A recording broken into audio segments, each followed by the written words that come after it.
सुबह 4 बजे मालती जी जग कर सबसे पहले भगवान की ध्यान करती थी और अपने पति राम नरेश जी को जगाती हुई बोली, अजी सुनते हो, अब जग भी जाइए। फिर दोपहर में अपनी नींद पूरे कर लीजिएगा, क्योंकि दोपहर में बहुत तेज धूप रहती है, जिससे खेतों में काम करना बहुत मुश्किल हो जाता है।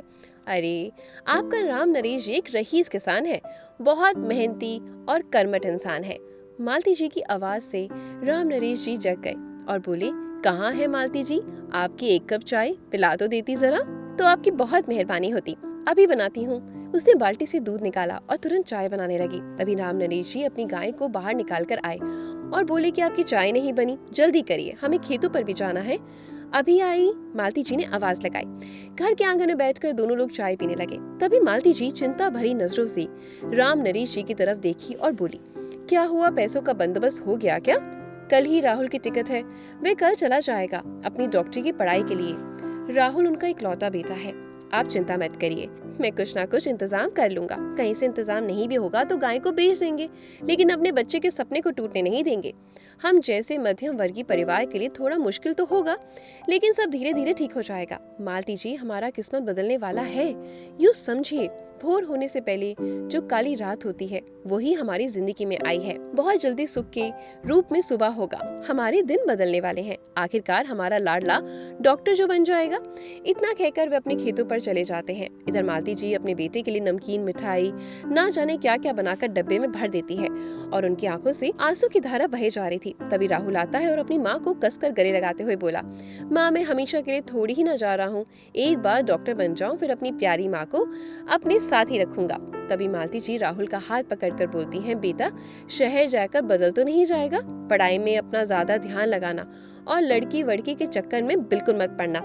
तू तो जानता ही है कि तुम्हारे पापा कितना मेहनत करते हैं, कहाँ से पैसों का बंदोबस्त करके तुम्हें पढ़ने के लिए भेज रहे हैं।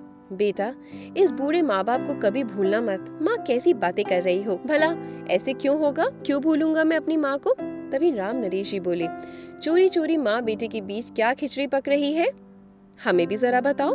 मालती जी हंसते हुए बोली, कुछ नहीं जी, आपको जानने वाला नहीं है, ये हम दोनों माँ बेटे के बीच की बात है। और मालती जी बोली, चलिए हाथ पैर धोकर आइए, सभी लोग खाना खा लेते हैं।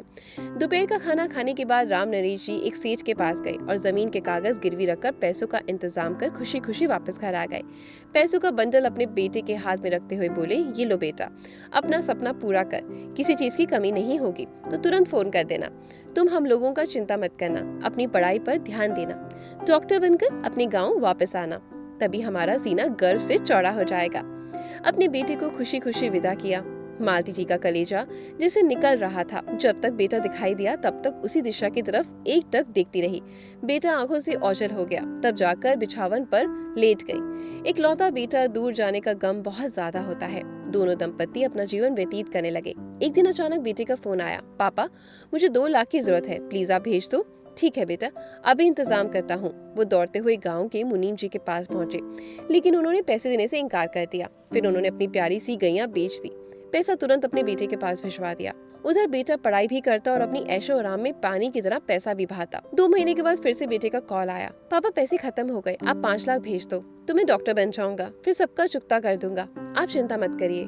बूढ़ा बापू उसी मुनीम के पास गया, पैसे मांगे, मुनीम मुझे 5 लाख दे दो, मेरा बेटा डॉक्टर बन जाएगा तो मैं आपका सारा पैसा सूद समेत चुका दूंगा।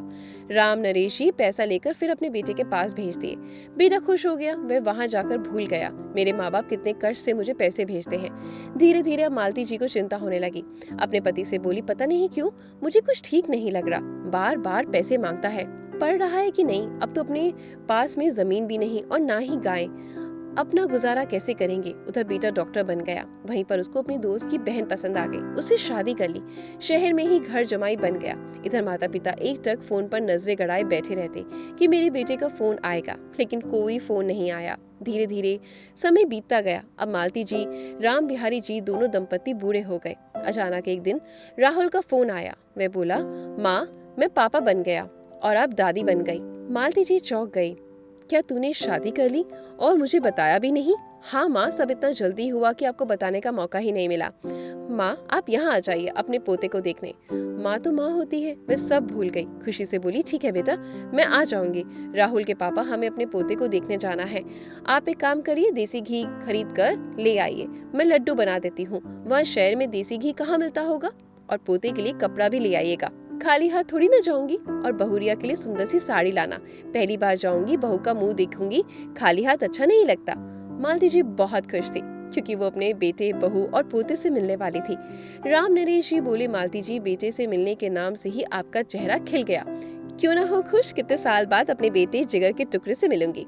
वह जैसे तैसे पोटली लिए शहर पहुंची। बेटा गाड़ी लेकर स्टेशन पर खड़ा था। जैसे ही मालती जी की नजर बेटे पर पड़ी, वो रोने लगी। बेटे को बहुत सारा प्यार किया। बस अब चुप हो जाओ, आप आ गई ना, चुपचाप गाड़ी में बैठो। अपनी माँ को गाड़ी में बिठाया और लेकर घर पहुंचा। वहाँ बहू मिनी स्कर्ट में सोफे पर बैठी हुई थी। मालती जी देखते देखते रह गई। बेटा, बहू कहाँ है? माँ, यही तो है तुम्हारे सामने। अच्छा, बहू ने नमस्ते की और वहाँ से चली गई। बेटा, मेरा पोता कहाँ है? चलो दिखाता हूँ। माँ वैसे जैसे अपने पोते को लेने के लिए दौड़ी, बहू ने मना कर दिया। ये क्या आपको इतना भी नहीं पता कि हाथ धोकर बच्चों को पकड़ा जाता है? वैसे छूने की कोई जरूरत नहीं, आप दूर से ही देख लीजिए। मालती जी सहम सी गई, हाथ धोए, फिर वहाँ पर खड़े होकर देखने लगी। मालती जी मनी मन अपने पोते को गोद में लेने के लिए बेचैन हो रही थी। हिचकिचाते हुए पोते के लिए जो कपड़े लाई थी वो बहू के हाथ पे रख दिए। बहू, आज मेरे पोते को यही कपड़ा पहनाना, बड़े प्यार से इसके दादाजी लाए हैं। आप ये सोच भी कैसे सकती हैं कि मेरा बच्चा ये 2 कौड़ी का कपड़ा पहनेगा? अपने घर के बाई राधा को बुलाया और राधा को, ये लो तुम अपने बेटे को पहना देना, और सुन, जाकर इसको खाना खिला दे। और हाँ, इनका जो ये सामान है वो स्टोर रूम में रख दो। एक दिन घर में पार्टी रखी गई थी। सभी मेहमान आ चुके थे। बहू अपनी सास को मेहमानों को कोल्ड ड्रिंक सर्व करने के लिए बोलती है। बेचारी मालती जी घबरा रही थी और घबराहट में उनसे कांच का ग्लास टूटकर नीचे गिर पड़ा। उन पर सभी लोग चिल्लाने लगे। मेहमानों की ड्रेस खराब हो गई, जिसे चिल्लाकर कहा कि बुढ़िया, क्या तूने मेरी महंगी साड़ी खराब कर दी? पता नहीं गाँव के गवार को पार्टी में किसने बुलाया। मालती जी डर कर बोली, मैं इस कोल्ड ड्रिंक को साफ कर देती हूँ। कैसा वेटर रखा है तुम लोगों ने, जल्दी साफ करो। बेचारी मालती जी पोछा लेकर आई और उसे साफ करने लगी। बेचारी मालती जी अंदर ही अंदर खून का घूंट पी रही थी। उन्हें ऐसा महसूस हो रहा कि धरती फट जाती और मैं उसमें समा जाती। सभी उपस्थित वहाँ के मेहमान उन पर हंसने लगे। गांव की गवार ही रहेगी। मालती जी अंदर से एकदम टूट चुकी थी। बेटा और बहू चुपचाप वहीं पर तमाशा देख रहे थे। मालती जी चुपके से अपने पति के पास फोन की, आप आकर मुझे यहाँ से ले जाइए, मुझे यहाँ नहीं रहना। तुरंत राम नरेश जी शहर के लिए निकल पड़े। आकर दरवाजे से जोर से चिल्लाए, राहुल, राहुल, तुम्हारी माँ कहाँ है? अपनी माँ को बुलाओ। तुम लोगों ने मिलकर माँ का अपमान किया है, ये अच्छा नहीं किया तुमने। इसके लिए मैं तुम लोगों को कभी भी माफ नहीं करूंगा। और मालती जी का हाथ पकड़कर लेकर चले गए। उधर जब अपने गांव आए तो उनके घर पर मुनीम कब्जा कर लिया। इतने दिन बीत गए, अब तुम्हारा बेटा डॉक्टर बन गया, लेकिन गांव आना भूल गया। तुम्हारे पास इस घर के अलावा कुछ भी नहीं। ये घर मेरा हुआ। मुनीम बोला, यदि रहना है तो तुम दोनों हमारे नौकर बन के रहो, वरना कहीं जाकर भीख मांग कर खाओ। मालती जी बहुत रोने लगी। क्या इसी दिन के लिए अपना सब कुछ बेचकर पढ़ाया था राहुल को? भगवान ऐसी औलाद किसी को ना दे। ऐसे स्वार्थी बेटे को इस धरती पर रहने का कोई अधिकार नहीं। उधर राहुल का साला उसे धक्के देकर घर से भगा दिया। राहुल बीवी बच्चा लेकर गांव आया और उसने अपने माता पिता का ऐसा हाल देखकर बूढ़े माता पिता के चरणों में गिरकर माफी मांगने लगा। मुनीम को पैसे देकर अपना घर छुड़वा लिया। माँ तो माँ होती है, माफ कर दिया। सभी लोग खुशी खुशी रहने लगे। देखिए, मेरा तो आप सबसे यही कहना है कि अपनी औलाद को जितना पढ़ाना है पढ़ाएं, लेकिन कभी अपने आप से दूर ना भेजें। हमेशा अपने पास रखें। ना जाने कब समाज उनकी सोच बदल दे। आपका क्या कहना है इस बारे में? मुझे कमेंट करके जरूर बताइएगा। और ऐसे ही हमेशा हंसते रहें, मुस्कुराते रहें, क्योंकि गम तो कभी खत्म नहीं होते, लेकिन मुस्कुराहट उनको कम जरूर कर देती है। मैं मिलती हूँ आपसे कल। अपनी ईशा का इंतजार करिएगा इसी समय। धन्यवाद।